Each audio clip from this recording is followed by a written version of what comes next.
Hello. Study with Vashishtha channel में आप लोग का स्वागत है।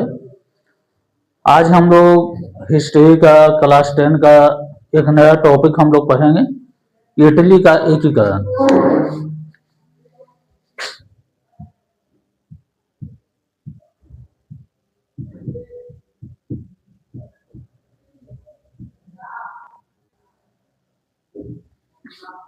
पिछले क्लास में हम लोग फ्रांस के बारे में देखे थे कि फ्रांस में किस प्रकार सत्ता का परिवर्तन हुआ था और वहां काफी उथल पुथल के बाद आखिर उदारवादियों द्वारा की गई क्रांति एक दिन रंग लाती है और फ्रांस में पुनः लोकतंत्र की फ्रांस में सत्ता परिवर्तन कर वो लोग लोकतंत्र की स्थापना कर लेते हैं, संविधान निर्माण हो जाता है।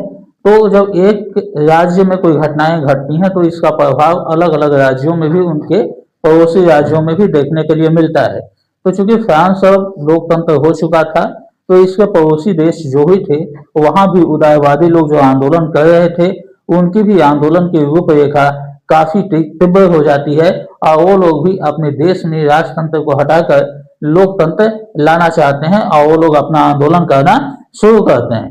तो हम लोग जो है कि आज के टॉपिक में जो है कि हम इटली के बारे में देखेंगे। पिछले क्लास में हम लोग जर्मनी के बारे में पढ़ चुके थे और देखे थे कि जर्मनी में किस प्रकार जो है वहां जर्मनी को एकीकृत किया गया। हालांकि जर्मनी की कहानी हम लोग देखे थे कि फ्रांस से थोड़ा सा अलग था, क्योंकि फ्रांस में जनता के द्वारा जो है कि लोकतंत्र स्थापित किया गया, जनता के आंदोलन के द्वारा। हालांकि फ्रांस में बहुत उथल पुथल की स्थिति रही, सेम स्थिति जर्मनी में भी रही, लेकिन जर्मनी में थोड़ा सा अंतर यह था कि उदारवादियों और वहां जर्मनी के राजा विलियम प्रथम के बीच में निरंतर संघर्ष होते रहता है। उदारवादी लोग आंदोलन करते हैं और जर्मनी के राजा विलियम प्रथम उस आंदोलन को दबा देते हैं।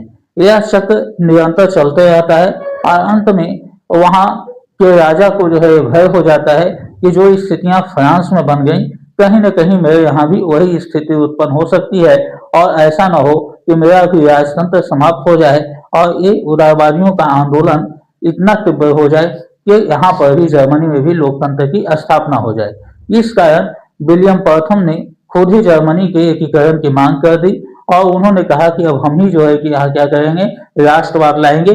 और वो इसके लिए क्या किए कि जर्मनी जो 39 राज्यों में बटा हुआ था और जर्मनी का हिस्सा जो अलग अलग राज्य में था तो उसको एकीकरण करने के लिए इसका बिस्मार्क को दिए, जिम्मेवारी बिस्मार्क को सौंपी गई और बिस्मार्क ने लौह एवं रक्त नीति का अनुसरण करते हुए 3 युद्ध किए। फ्रांस डेनमार्क के सबके साथ युद्ध किया और अंततः जर्मनी को एकीकृत कर लिया और फिर जर्मनी के बादशाह जो है कि विलियम प्रथम बनते हैं, लेकिन वहां संविधान भी बन जाता है और संवैधानिक राजतंत्र की स्थापना हो जाती है। तो आज के क्लास में हम लोग जो है कि एक नए टॉपिक इटली के बारे में पढ़ेंगे कि देखेंगे कि इटली में भी उदारवादियों द्वारा लाई गई क्रांति किस प्रकार रंग लाती है और इटली का एकीकरण किस प्रकार किया जाता है।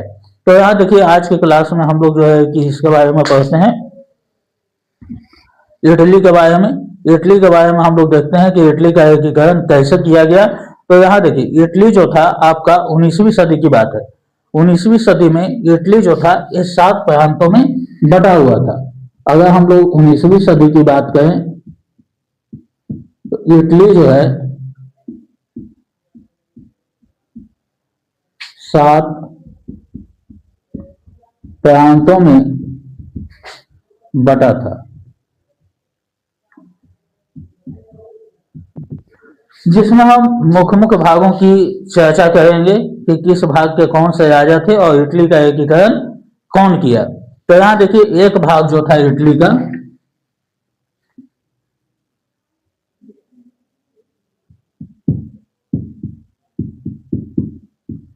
सार्डिनिया,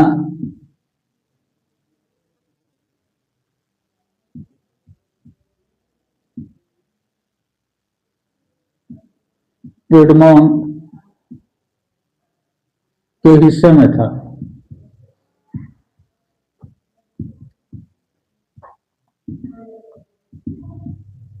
तथा वहां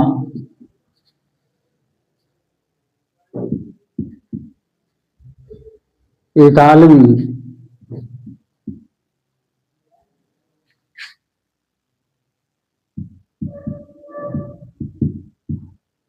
राजतंत्र था।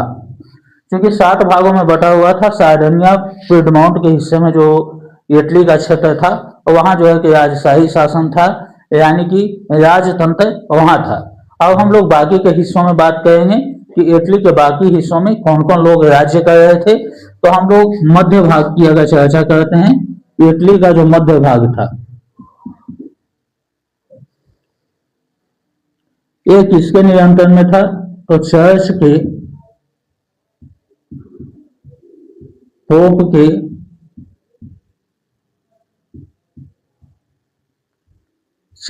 पोप के नियंत्रण में था इटली का मध्य भाग। एक भाग सार्डिनिया पिडमोंट इतालवी राजा का शासन था, वहां मध्य भाग में जो है चर्च के पोप का अधिकार किए हुए था, और दक्षिणी भाग जो था स्पेन के बुर्बोन राजाओं के नियंत्रण में था। और इसका दक्षिणी भाग जो हो गया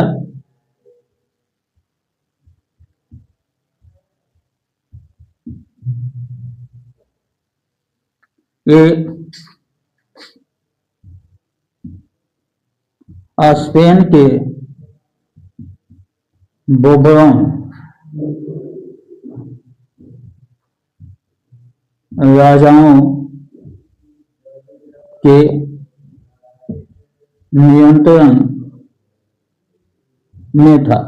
इसमें हम मुख्य मुख्य भागों की चर्चा करेंगे। चूंकि 7 भाग में बटा हुआ था, तो हम लोग इसका मेन भाग देखेंगे कि किस भाग में किसका अधिकार था, कौन शक्तिशाली थे। क्योंकि जब एकीकरण किया जाएगा तो मेन युद्ध की प्रक्रिया तो शक्तिशाली राष्ट्रों से ही होगी। बाकी के लोग जो है कि क्या कर देंगे, वो खुद ही अपना आत्मसमर्पण कर देंगे और इटली में क्या हो जाएंगे, वो लोग मिल जाएंगे। अब हम लोग एक और हिस्सा देखते हैं उत्तरी भाग का। इसका उत्तरी भाग जो था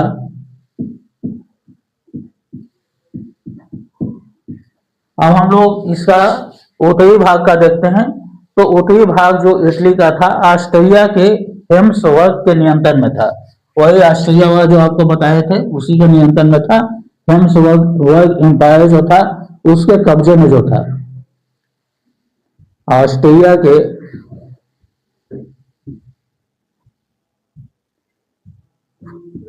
हेम्सवर्थ के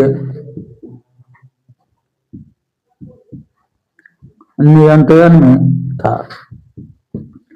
अब देखिए इटली की स्थिति की अगर हम लोग बात करें तो इटली की स्थितियां 19वीं सदी में यह थी, यानी कि इसका इटली का कौन कौन हिस्सा, ऐसे तो ये 7 भागों में बटा हुआ था, लेकिन जो मुख्य भाग थे तो किस प्रकार इटली बटा हुआ था इसके बारे में हम लोग देख रहे हैं। इस भाग में तो कोई भी दिक्कत नहीं है, क्योंकि यहाँ जो है कि क्या है, इतालवी राजतंत्र ही स्थापित है, तो ये मेन हिस्सा है। और यही जो है कि इतालवी राजतंत्र है, यहाँ के राजा जो हैं यही क्या करेंगे, यही एकीकरण की मांग करेंगे और यही जर्मनी को क्या करेंगे, 7 भागों को एकीकृत करके जर्मन राष्ट्र का निर्माण करेंगे। तो यहाँ के राजा कौन थे, इतालवी राजतंत्र था, तो यहाँ के राजा जो थे ये कौन थे,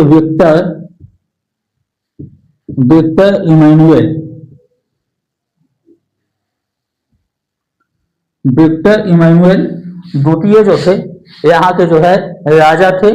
और यही क्या करेंगे कि पूरे इटली का एकीकरण करेंगे।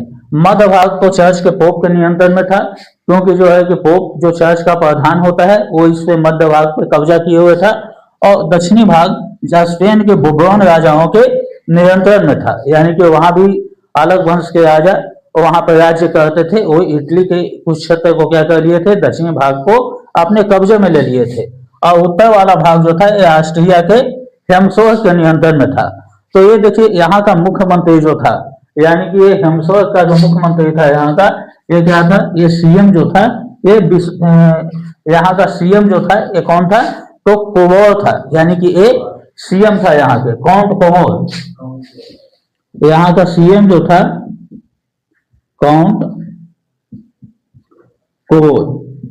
अब इसी को जो है कि क्या करेंगे, ये विक्टर इमैनुएल द्वितीय जो है इसी को आदेश देंगे कि तुम क्या करो, तुम जो हो कि पूरे इटली का एकीकरण करो। तो अब ये जो है कि क्या करेंगे कि ये इसको आदेश देंगे, यानी कि अब क्या कहते हैं, इटली का एकीकरण करने के लिए ये राजा जो है, इटली के जो राजा हैं विक्टर इमैनुएल द्वितीय, ये क्या कहते हैं कि इसको आदेश देते हैं किसको आदेश देते हैं? तो ये उत्तरी भाग का जो सीएम था काउंट कोवो था, तो इसको आदेश देते हैं कि तुमको क्या करना है, पूरे इटली को एकीकृत करना है। और इसके लिए ये क्या करते हैं, ये फ्रांस का मदद लेते हैं। इसके लिए इटली का एकीकरण करने के लिए क्या किया जाता है, मदद लिया जाता है इस काम के लिए।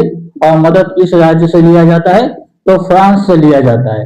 और फ्रांस से सहयोग लेकर एक कोवो जो था, एक क्या किया कि ऑस्ट्रिया के हेम्सवर्थ के नियंत्रण में जो एम्पायर था उसको जो है कि क्या कर लिया, अपने राज्य में मिला लिया। यानी कि ये जो थे कौन थे, ये राजा थे और सीएम कौन था, काउंट कोवो था। तो ये काउंट कोवो क्या करता है कि एक फ्रांस का मदद लेता है और फ्रांस का मदद लेकर ये जो है कि इसको क्या करता है, अपने में मिला लेता है। तो इस प्रकार हम लोग देखते हैं कि इटली में एक बड़ा हिस्सा, इसका उत्तरी भाग जो है ये इटली में क्या हो चुका, मिल चुका। बाकी अब हम लोग बाकी के क्षेत्रों की बात करते हैं कि यहाँ जो है कि कैसे इस क्षेत्र को ये इमैनुअल जो है जो कि इसको क्या करते हैं, इसको अपने राज्य में मिलाते हैं। तो ये वाला हिस्सा जो था पोप के नियंत्रण में था, तो ये क्या करता है, ये आत्मसमर्पण कर देता है, आत्मसमर्पण करता है, क्योंकि ये युद्ध नहीं करता है। आत्मसमर्पण कर देता है, और आत्मसमर्पण कर देता है तो ये हिस्सा खुद ब खुद क्या होता है, इसके नियंत्रण में आ जाता है। अब हम लोग एक और हिस्से की बात करते हैं, दक्षिणी भाग का। तो ये जो था इसको एकीकृत करने का आदेश किसको दिया गया, तो गैरिबाल्डी को दिया गया, गैरिबाल्डी को दिया गया। और ये आदेश कौन दिए थे, तो यही विक्टर इमैनुअल द्वितीय जो थे, ये गैरिबाल्डी को आदेश दिए। और गैरिबाल्डी ने क्या किया कि स्पेन के राजाओं से अपने क्षेत्र को अपने कब्जे में ले लिया। और इस प्रकार जो है कि क्या हुआ, इटली का एकीकरण हुआ।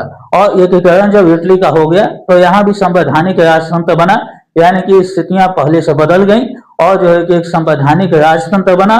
और एकीकरण करने के बाद यहाँ के राजा कौन बने, तो 1861 में क्या होता है कि एकीकरण के बाद 1861 में विक्टर इमैनुअल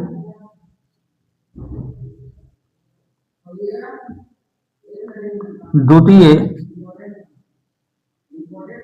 इटली के राजा बनते हैं। तो यहाँ देखिए हम लोग स्थितियां लगभग देखें तो हर जगह तो फ्रांस वाली ही है, लेकिन फ्रांस में क्या हुआ कि फ्रांस में उथल पुथल के बाद लोकतंत्र आया।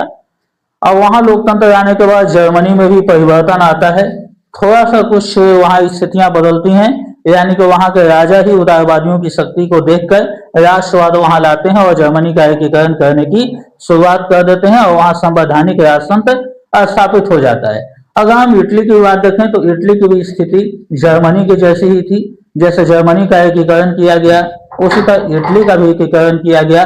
इटली जो 7 हिस्सों में बटा हुआ था और अलग अलग लोग उस हिस्से पर जो है कि राज्य कर रहे थे, इटली के क्षेत्र पर जो कब्जा किए हुए थे। तो मेन वाला हिस्सा जहाँ के इतालवी राजतंत्र था, इतालवी राजशाही परिवार का शासन था और वहां के सीएम जो थे ये वहां के सीएम काउंट कोवो थे और राजा कौन था, विक्टर इमैनुअल द्वितीय था।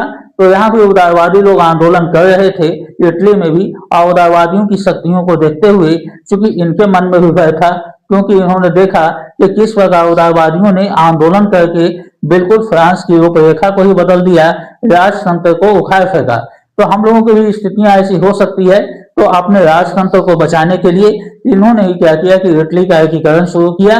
और ये जो है आदेश किसको देते हैं, तो आदेश देते हैं काउंट कोवो को देते हैं। और काउंट कोवो उत्तरी भाग जो इसके नियंत्रण में था, हेम्सवर्थ के नियंत्रण में, तो अपनी सैन्य शक्तियों के द्वारा इसको अपने कब्जे में कर लेता है, इटली में मिला देता है। और सबसे मेन हिस्सा जो एक चैलेंजिंग था इटली के एकीकरण के लिए, क्योंकि वहां स्पेन के बोबोन राजाओं का राजा था। तो इसके लिए ये इमैनुअल द्वितीय आदेश किसको देते हैं, तो गैरिबाल्डी को देते हैं। और गैरिबाल्डी जो है ये क्या करता है, अपनी सैन्य शक्ति के द्वारा इस क्षेत्र को स्पेन के राजाओं से अपने हिस्से में मिला लेता है। और बाकी पोप वाले बचे, तो चूंकि वो देखे कि राजा की शक्ति इतनी है और इसके सामने मेरी सेना कुछ नहीं है, तो युद्ध करने से अच्छा है, युद्ध में ऐसे भी पराजय मिलेगी, तो क्यों ना हम जो है कि इटली में खुद ही मिल जाते हैं, ये जो है कि आत्म समर्पण कर देते हैं। तो यहाँ हम मेन मेन हिस्सों के बारे में देखें, और कुछ छोटे मोटे हिस्से जो इटली के थे, जो अन्य लोगों के नियंत्रण में थे, तो उन्हें भी सैन्य शक्तियों के द्वारा क्या किया गया, इटली में मिला दिया गया। अब इटली में मिलाने के बाद एक जो संविधान की निर्माण हुई और एक नए तरीके से शासन व्यवस्था को कायम किया गया, और जो है कि संवैधानिक राजतंत्र बना, और विक्टर इमैनुअल द्वितीय ही 1861 में क्या बनते हैं, राजा बनते हैं। तो इस प्रकार इटली का एकीकरण होता है और यहाँ की स्थितियां बदलती हैं। चलिए स्क्रीनशॉट ले लीजिए, इसको बताइए करते हैं।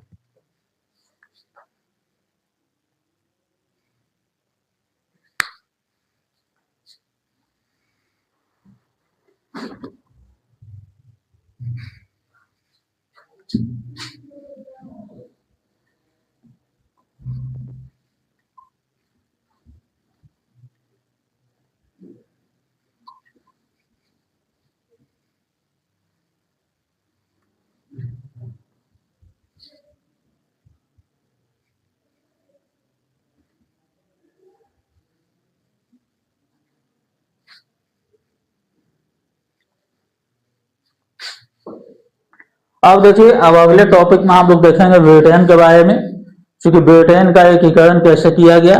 तो ब्रिटेन की स्थिति जो थी, यूरोप के अन्य राज्यों की अपेक्षा बिल्कुल अलग थी। अन्य जगहों पर एकीकरण के लिए देखते हैं कि वहां पे अलग अलग राज्य के राजा का अधिकार रहता है उस क्षेत्र में, और उस राज घराने का जो राजा रहता है वही क्या करता है कि एकीकरण की मांग शुरू करता है, और सैन्य शक्तियों के द्वारा अपने अपने राज्य को एकीकरण कर संवैधानिक राजतंत्र की स्थापना करता है। लेकिन ब्रिटेन में स्थितियां ऐसी नहीं थी। ब्रिटेन की स्थिति अभी तक जितने भी राज्यों के बारे में, यूरोप के राज्यों के बारे में हम लोग पढ़ चुके, तो इससे जो है बिल्कुल अलग थी। तो इस टॉपिक में हम लोग देखेंगे ब्रिटेन की अजीबो गजीब कहानी।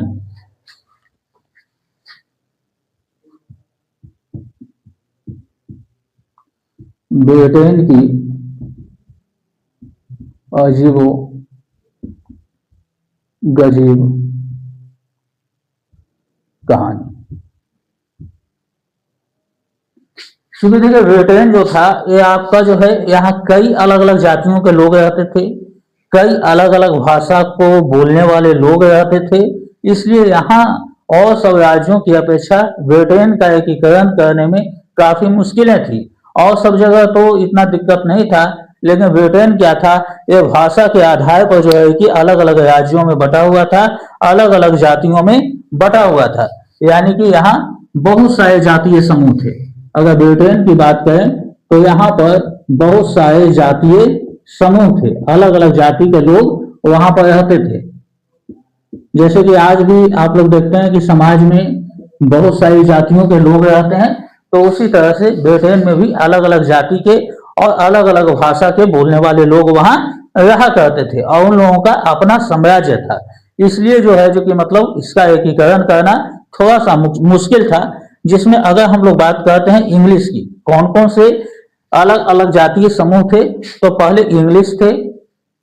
एक जातीय समूह जो था इंग्लिश था।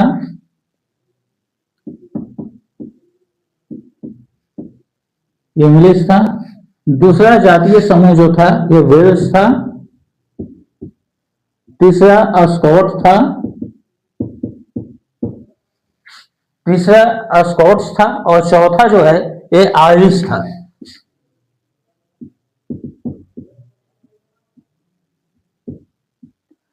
तो आयरिश में दो तरह के लोग रहते थे।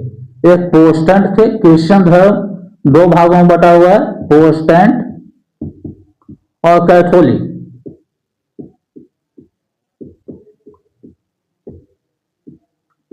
ये दो भागों में बटा हुआ है, जिसमें कि इंग्लिश वाले जो लोग थे, ये जो थे काफी ताकतवर थे, सबसे ताकतवर थे अंग्रेज लोग। तो यही क्या करेंगे कि बाकी वाले हिस्सों को अपने में मिलाएंगे।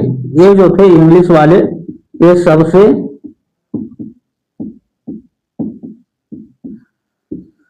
सबसे ताकतवर थे। तो यही क्या करेंगे कि ये जो है बाकी लोगों को क्या करेंगे, अपने हिस्से में ये मिलाएंगे। अब देखिए, प्रोटेस्टेंट जो थे, ये प्रोटेस्टेंट जो थे, इनको इंग्लिश के द्वारा समर्थन प्राप्त था। इंग्लिश के द्वारा समर्थन प्राप्त। तो अब देखिए इनको प्रोटेस्टेंट वाले को आयरिश जो दो भागों में बटा हुआ था, एक कैथोलिक और प्रोटेस्टेंट में था, तो प्रोटेस्टेंट वालों को तो इंग्लिश का समर्थन प्राप्त था, तो इसको जो है मिलाने में कोई दिक्कत नहीं हुई इंग्लिश को, क्योंकि ये लोग पहले से ही इसको सपोर्ट कर रहे थे। बाकी कैथोलिक वाले जो थे, तो इसको अपने राज्य में मिलाने के लिए क्या किया गया, रिवोल्ट किया गया। इसको मिलाने के लिए क्या किया गया, रिवोल्ट किया गया, यानी कि क्रांति की गई, आंदोलन किया गया, या आंदोलन या युद्ध हम लोग कह सकते हैं, क्रांति नहीं युद्ध कहिए, रिवोल्ट यानी कि युद्ध। इसको युद्ध के जरिए जो है क्या किया गया, इसको जो है कि मिलाया गया। कौन युद्ध किए, तो इंग्लिश वाले किए, यानी कि ये जो है क्या करते हैं, इस पे हमला करते हैं, है ना, और हमला करके इसको क्या करते हैं, अपने में इसको मिला लेते हैं, यानी कि ब्रिटेन में इसको मिला लेते हैं। अब देखिए बाकी बचे कौन, वेल्स बचे, और जो है कि कौन बचे, स्कॉट वाले बचे। तो 1707 ईस्वी में आपका क्या होता है, एक हस्ताक्षर होता है इंग्लैंड और स्कॉटलैंड के बीच में। 1707 में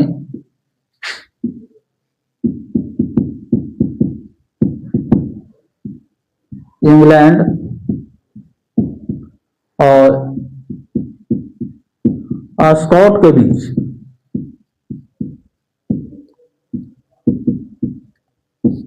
(1707) में क्या होता है कि स्कॉटलैंड और इंग्लैंड के बीच क्या होता है, यूनियन एक्ट बनता है। यूनियन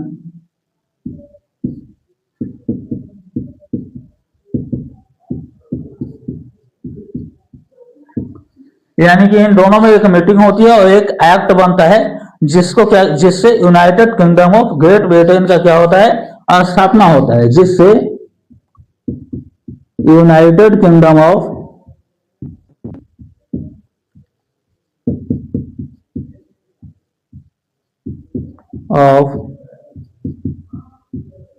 ग्रेट ब्रिटेन का स्थापना ग्रेट ब्रिटेन का क्या होता है, स्थापना होता है। और इस प्रकार हम लोग देखते हैं कि क्या होता है कि जो है कि ब्रिटेन का भी एकीकरण हो जाता है, और यहाँ पर भी क्या होता है, संवैधानिक राजतंत्र स्थापित होता है। एकीकरण के बाद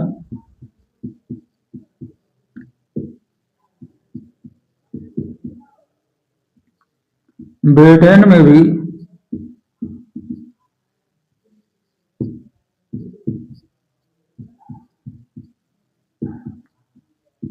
संवैधानिक राजतंत्र की स्थापना होती है।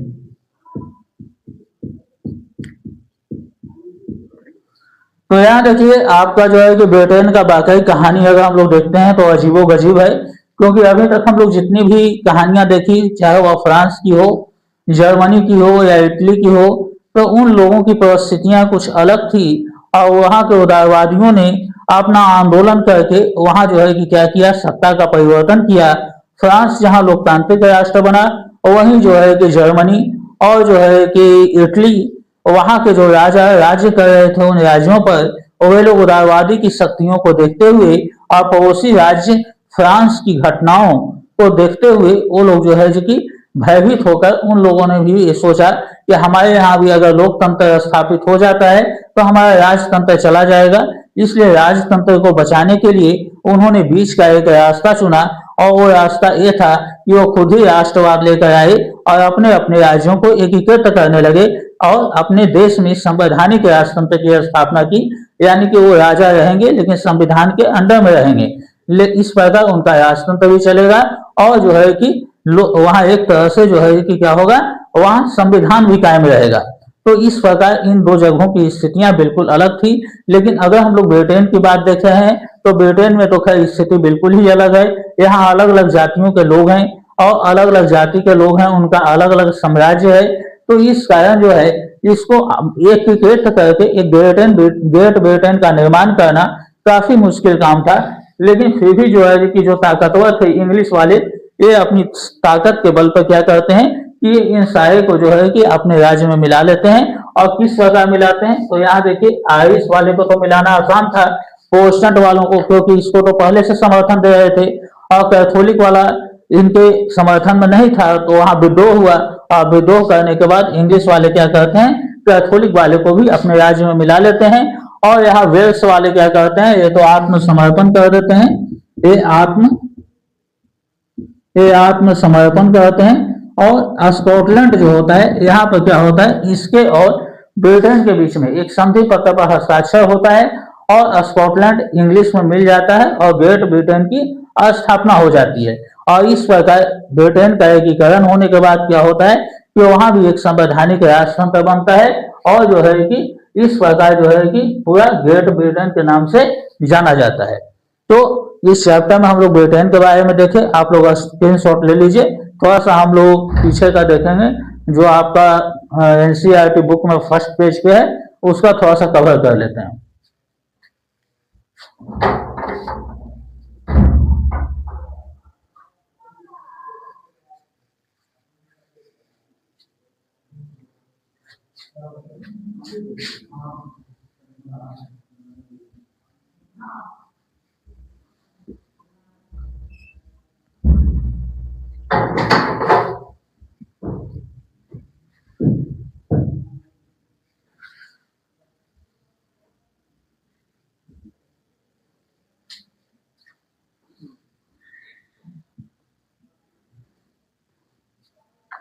अब देखिए थोड़ा सा छूटा हुआ था, तो उसको थोड़ा सा कवर हम लोग कर लेते हैं। जो हम लोग शुरू में देख रहे थे, जो राष्ट्रवादी भावना का विकास लोगों में किया जा रहा था यूरोप में, तो वहाँ कई चीज झंडे वगैरह का सहारा लिया गया, राष्ट्रीय गीत का सहारा लिया गया। वहां जो था एक क्या था, एक राष्ट्र की कल्पना भी की गई थी। वहां पर क्या किया गया था, राष्ट्र की कल्पना की गई थी, और एक किस रूप में की गई थी, तो एक महिला रूपक के रूप में की गई थी। तो देखिए यहाँ रूपक का मतलब क्या होता है, रूपक का मतलब होता है कि वो महिला वास्तव में एग्जिस्ट नहीं करती है, लेकिन उसका एक चित्र बनाकर, एक फिगर बनाकर, एक राष्ट्र के नाम से उसको दिखाया जाता है, और जो है कि लोग उसके प्रति क्या होते हैं, समर्पित होते हैं। जैसे हमारे यहाँ देखिए हम लोग भारत माता कहते हैं, तो भारत माता वास्तव में एग्जिस्ट नहीं करती है, लेकिन एक रूपक के रूप में काम करती है, कि हम इससे क्या होता है कि अपनी मातृभूमि के प्रति समर्पण का भाव जागता है, और राष्ट्रीय एकता बढ़ती है।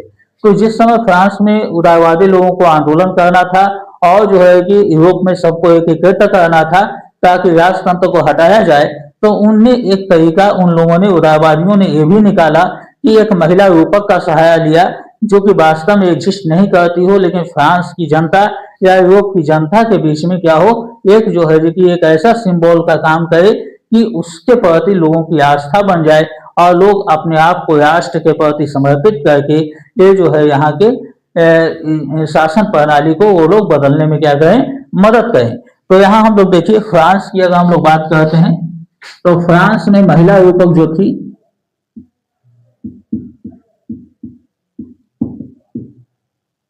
मरियाना, जर्मनी में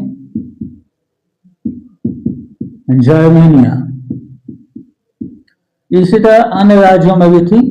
अगर हम लोग भारत की बात करते हैं, तो यहाँ पर तो हम लोग जानते ही हैं कि भारत में क्या है, भारत माता है, और ये सब फीमेल्स जो है वास्तव में एग्जिस्ट नहीं करती है, लेकिन इसकी आस्था यहाँ की जनता में होती है, और इस कारण जो है राष्ट्रवाद की भावना को इसे फैलाने में मदद करते हैं। इसके कारण राष्ट्र में पूर्ण समर्पण रहता है। चलिए इसका स्क्रीनशॉट ले लीजिए।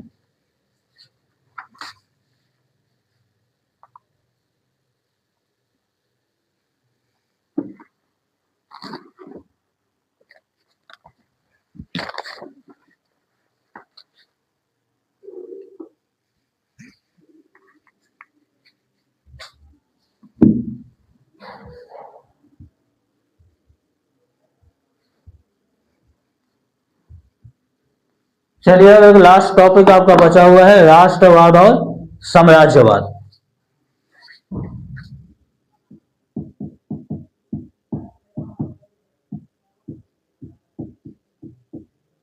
राष्ट्रवाद और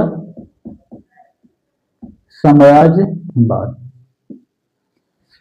देखिए इस टॉपिक में हम लोग ये देखेंगे, अभी तक देख लिए कि यूरोप के अलग अलग राज्य जो थे वहां की शासन व्यवस्था में क्या होता है, परिवर्तन हो जाता है, उदारवादियों की क्रांति सफल हो जाती है और लगभग सभी राष्ट्रों में जो है वह जो है कि एक नई शासन प्रणाली लागू होती है, क्योंकि लोगों में राष्ट्रीयता की भावना जाग चुकी थी यूरोप के लोगों में, और राष्ट्रीयता की भावना जागने के कारण ही उनके द्वारा किए गए आंदोलनों ने वहां की शासन व्यवस्था में अद्भुत परिवर्तन लाया।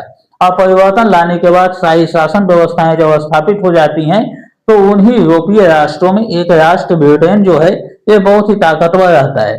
और अब ये लोग क्या करते हैं कि जो ताकतवर राष्ट्र थे वो क्या करते हैं कि अब राष्ट्रवाद का एक नया डिफिनेशन देते हैं। जैसे पहले राष्ट्रवाद का डिफिनेशन जिस समय राजतंत्र था तो उस समय ये माना जाता था कि राजा के प्रति जो आस्था होती है वही क्या होती है, राष्ट्रवाद होती है। लेकिन समय के बाद जब उन लोगों को अनुभव हुआ कि राजा हमारा शोषण करते हैं और जनता का कोई भी अधिकार नहीं दिया गया है, हमारे साथ भेदभाव है, कुछ लोगों को विशेष अधिकार है लेकिन कुछ लोगों का बहुत शोषण होता है, तो ये सारी स्थितियों को समझने के बाद उदारवादियों ने राष्ट्रवाद के रूप में एक नई पहचान को विकसित की कि जो है कि राष्ट्रवाद का अर्थ अपने राष्ट्र के प्रति प्रेम होता है, किसी राजा के प्रति नहीं, यानी कि अपनी मातृभूमि के प्रति प्रेम होता है। हम लोग एक राष्ट्रीय पहचान के रूप में जाने जाएंगे, नागरिकों को कुछ अधिकार प्राप्त होते हैं, उसकी हाथ में सत्ता होती है कि वो अपने शासक का चयन कर सके, उसे चुन सके और उसके द्वारा किए गए कार्यों का निरीक्षण कर सके, और जो शासक को जनता चुने तो उसका भी एक समय अवधि हो और उस समय अवधि में राजा के द्वारा किए गए कार्यों की समीक्षा जो है जनता करेगी। अगर वो कार्य अच्छे ढंग से जनता के हित में नहीं कर रहा है तो फिर अगली बार चुनाव में जो है कि उसको जनता को यह अधिकार है कि उसकी सत्ता को क्या कर सके, परिवर्तित कर सके। तो समय के अनुकूल जो है कि राष्ट्रवाद का रूप ये देखने के लिए मिला। लेकिन जब मूलभूत परिवर्तन जब हो जाता है प्रशासनिक व्यवस्था में, वहां की शासन व्यवस्था में, उन राज्यों के यूरोप के जितने भी राष्ट्र थे उन सभी राष्ट्रों में जो एकीकरण और वहां की सत्ता परिवर्तन हो जाती है, संवैधानिक राजतंत्र या लोकतंत्र की स्थापना हो जाती है, तो जो राष्ट्र ताकतवर रहते हैं वो अब राष्ट्रवाद की नई पहचान बनाते हैं। वो अब राष्ट्रवाद को साम्राज्यवाद का नाम देने लगते हैं, यानी कि अपने साम्राज्य का विस्तार करना, यानी कि हम अपने क्षेत्र की सीमाओं को क्या करेंगे, विस्तार करेंगे, और यही जो है कि क्या होगा, यही जो है कि राष्ट्रवाद होगा। तो इस चैप्टर में हम लोग यही पढ़ेंगे इस टॉपिक में कि राष्ट्रवाद और साम्राज्यवाद। तो यहाँ देखिए सबसे पहले साम्राज्यवाद का मतलब देखते हैं कि साम्राज्यवाद का मतलब क्या होता है। तो साम्राज्य का विस्तार करना, साम्राज्य का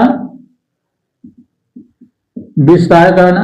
और देखिए साम्राज्य का विस्तार होगा कैसे, तो इसके लिए तो युद्ध ही एक माध्यम है, क्योंकि जो भी शक्तिशाली राष्ट्र हैं वो जो है अपने अपने साम्राज्य का विस्तार करना चाहेंगे, और विस्तार करने के लिए जाहिर सी बात है कि दो राष्ट्रों के बीच में क्या हो जाएगी, युद्ध हो जाएगी। और युद्ध हो जाएगी और कहीं जो है ये युद्ध एक विकराल रूप लेगा तो एक महायुद्ध में परिणत हो जाएगा। और यही जो साम्राज्यवाद की नीति बनी थी यूरोपीय राष्ट्रों के द्वारा, जो कि राष्ट्रवाद का रूप दे रहे थे, तो ये जो है कि क्या होता है कि युद्ध छोटे मोटे युद्ध में परिणत होकर एक महायुद्ध का रूप ले लेता है, और यही प्रथम विश्व युद्ध का एक कारण ये भी बनता है। तो यहाँ हम लोग देखते हैं कि इसका मुख्य रीजन क्या था। तो ये जो था साम्राज्यवाद को लाने का मुख्य रीजन एक प्रदेश था, बाल्कन प्रदेश, बाल्कन प्रदेश। और बाल्कन प्रदेश जो था एक खनिज संपदा में काफी धनी था, खनिज संपदा में धनी था, यानी कि प्राकृतिक रूप से यहाँ पर बहुत सारे खनिज संपदा पाए जाते थे। और कोई भी राष्ट्र का विकास तभी हो सकता है जहाँ की वहां पे खनिज पदार्थ ज्यादा पाया जाए। तो अब ब्रिटेन हो गए, फ्रांस हो गए, इटली, जर्मनी, ये सारे राष्ट्र जो थे सबकी नजर जो थी कहाँ थी, ये बाल्कन क्षेत्र पर थी, क्योंकि हर राज्य यही चाहेगा कि हम अपने राज्य का क्या करें, ज्यादा से ज्यादा विकास करें। और विकास करने के लिए संसाधनों की जरूरत पड़ती है, तो सारे के सारे मूलभूत संसाधन जो थे ये कहाँ मौजूद थे, तो ये बाल्कन में मौजूद थे। तो सभी राष्ट्रों की नजर किस पे थी, ये जो है बाल्कन पर थी, और सभी राष्ट्र बाल्कन को अपने अधिकार में लेने के लिए तत्पर हो जाते हैं। अपनी अपनी शक्तियों के द्वारा बाल्कन प्रदेश को क्या चाहते हैं कि हम अपने में क्या कर लें, मिला लें। और इसके कारण सारे राष्ट्र में क्या होता है, बीच में युद्ध हो जाता है और यह युद्ध एक विकराल रूप लेकर एक प्रथम विश्व युद्ध का एक कारण भी बनता है। यानी कि बाल्कन प्रदेश जो था प्रथम विश्व युद्ध का क्या हुआ, एक कारण भी बना था। प्रथम विश्व युद्ध का एक प्रमुख प्रथम विश्व युद्ध का एक प्रमुख कारण बनकर आया था। तो हम लोग देखते हैं कि आखिर बाल्कन प्रदेश से किन किन शक्तिशाली राष्ट्रों की नजर थी। तो रूस, जर्मनी, इंग्लैंड, इन पे बाल्कन प्रदेश पर अधिकार कौन कौन करना चाहते थे, अधिकार करना चाहते थे। कौन कौन चाहते थे, तो रूस चाहते थे, जर्मनी चाहते थे, इंग्लैंड चाहते थे और ऑस्ट्रिया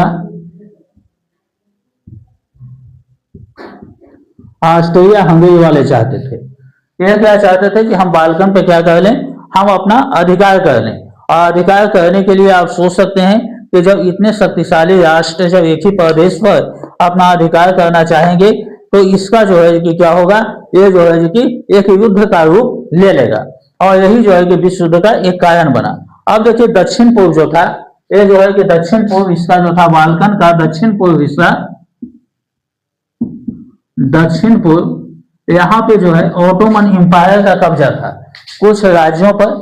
तो वो लोग अपने आप को क्या कर लेते हैं, वो जो है कि ऑटोमन एम्पायर जब इस समय तक कमजोर हो जाता है तो वो सब राष्ट्र अपने आप को क्या कर लेते हैं, स्वतंत्र कर लेते हैं। बहुत छोटे छोटे राष्ट्र थे, उन पे ऑटोमन एम्पायर जब शासन कर रहा था तो उन राष्ट्रों पे, उन हिस्सों पर अपना अधिकार कर लिया था।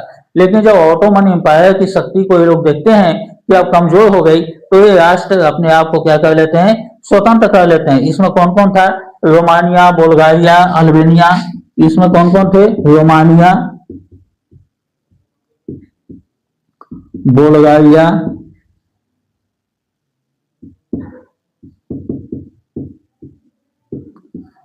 इसमें बहुत सारे राष्ट्र थे, रोमानिया थे, बुल्गारिया थे, अल्बेनिया थे, मैकोडोनिया,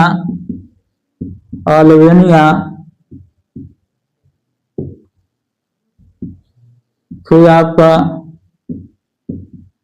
मैकोडोनिया, अल्बेनिया हो गया, मैकोडोनिया हो गया, क्रोएशिया हो गया, बोस्निया हो गया, क्रोएशिया,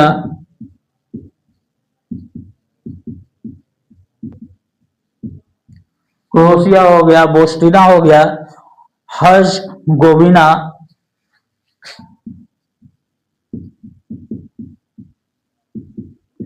आपका हर्ज़गोविना हो गया, सर्बिया हो गया, स्लोवेनिया, आपका सर्बिया हो गया। फिर जो है ये सब राष्ट्र जो थे ये अपने आप को क्या कर लेते हैं, अपने आप को स्वतंत्र कर लेते हैं। ये सब राष्ट्र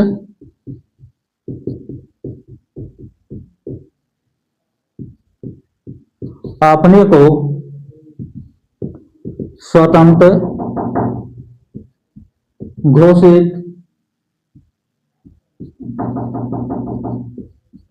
ये सब राष्ट्र अपने आप को स्वतंत्र घोषित कर देते हैं। तो इस प्रकार हम लोग देखते हैं कि कैसा साम्राज्यवाद का रूप धारण लेता है।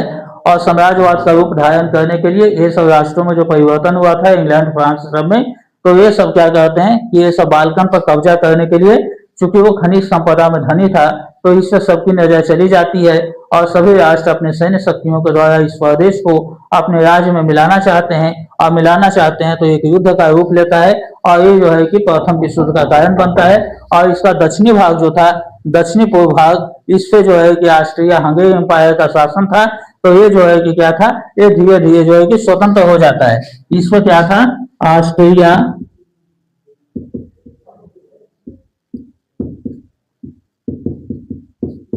हंगरी का शासन था तथा या कमजोर होने के बाद ये सब राष्ट्र अपने को स्वतंत्र कर लेते हैं।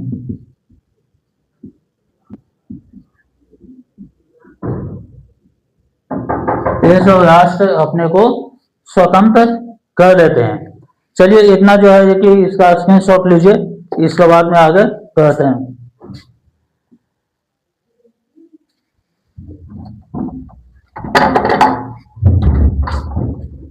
सर बिना मतलब का मारा सर। अरे जान हो के भी काम कर रहे हैं, खटखटा रहे हो।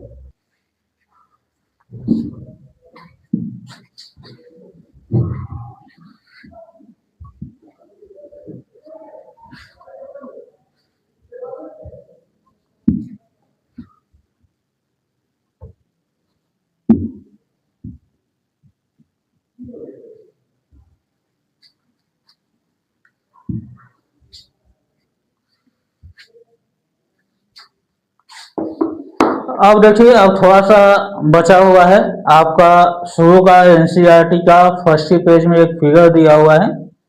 तो फिगर में अलग अलग चीज जो है अलग अलग चीजों को रिप्रेजेंट कर रहा है, जो कि फ्रेडरिक सोइयो का एक सपना था। तो जो है कि उस पेंटिंग के जरिए क्या दिखाया गया है उस चीज के बारे में हम लोग देखते हैं। जो पेंटिंग आप देख रहे हैं एनसीईआरटी खोलिएगा तो उसमें फर्स्ट में ही मिलेगा। तो ये जो है किसका सपना था? तो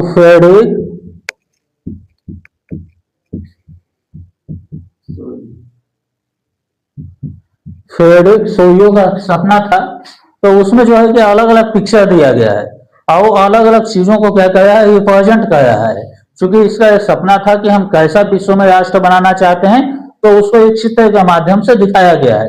तो थोड़ा सा उसका क्या मतलब है ये हम लोग देख लेते हैं। तो यहाँ देखिए फीमेल फिगर, उसमें आप देखिएगा तो महिला का चित्र है, फीमेल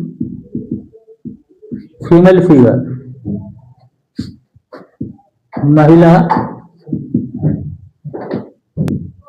महिला का चित्र है। तो ये किस चीज का रिप्रेजेंट कर रही है?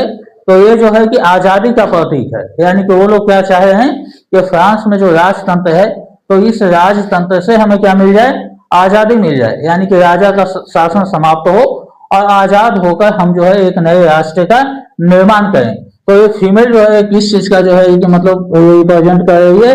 तो आजादी का प्रतीक है। ये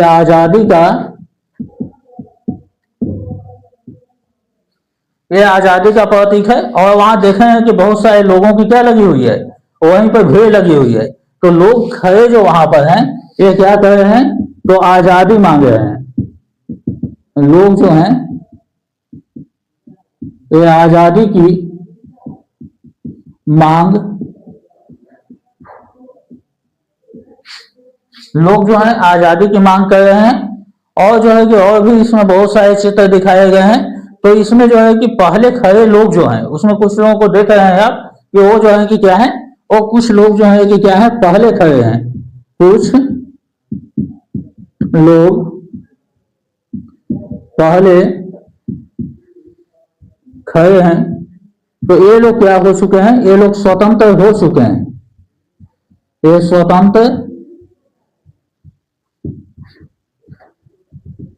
ये लोग क्या हो चुके हैं? ये लोग स्वतंत्र हो चुके हैं। और उनके ऊपर कुछ लोगों को आप देखिएगा, बहुत सारे लोग ऐसे हाथ ऊपर करके क्या कर रहे हैं? देवी देवता लोग आशीर्वाद दे रहे हैं इन लोगों को, क्योंकि इन लोगों की इच्छा है कि हमारे देश में क्या मिल जाए? आजादी मिल जाए।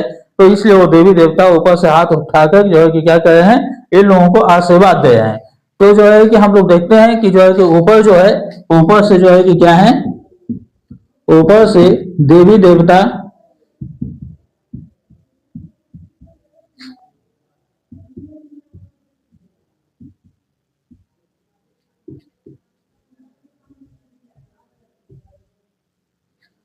यहाँ देवी देवता क्या कर रहे हैं? आशीर्वाद दे रहे हैं। तो ये सारे चीजों को हम लोग देखते हैं। कि यहाँ जो है कि मतलब कि किस प्रकार जो है कि यहाँ ये जो है कि चल रहा है। चलिए इसका स्क्रीनशॉट ले लीजिए।